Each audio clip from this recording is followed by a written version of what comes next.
The waves weren't that big, but he was only 7, so even the smallest of chop towered over his drenched head.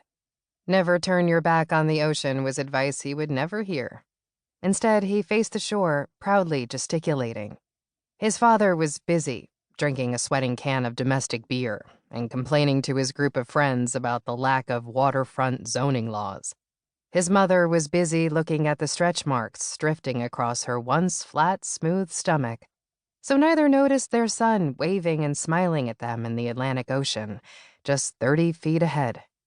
At the moment, he was going to give up on making eye contact with his parents and turn toward the blue-on-blue horizon. A crest crumbled and slapped him in the back, pitching him forward, face down, forcing him to take a big gulp of warm, salty water.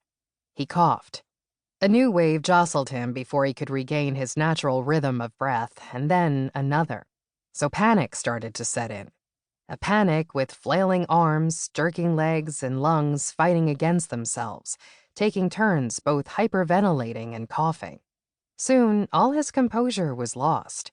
It seemed like the ocean knew he was in trouble and was happy to take advantage, toying with his 54-pound frame.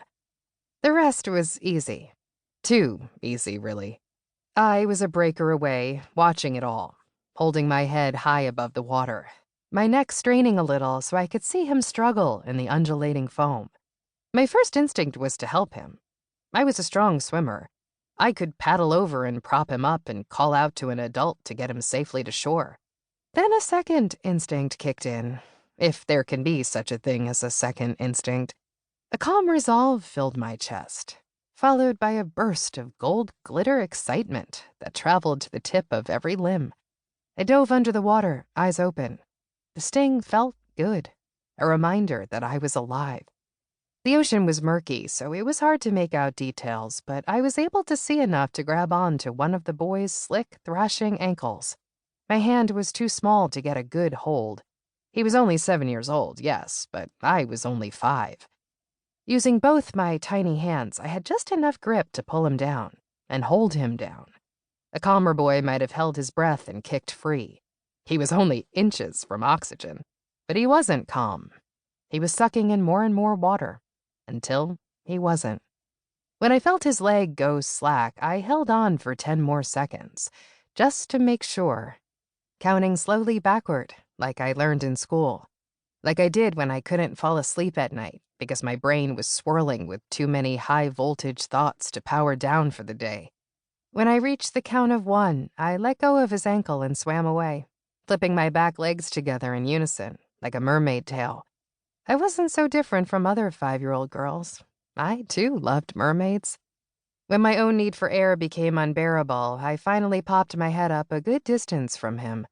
I searched the water until I saw his lifeless form being pushed closer to the shore, gently swaying with the seaweed.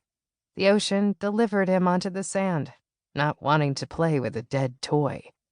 I didn't even need to scream. His mother was already doing that.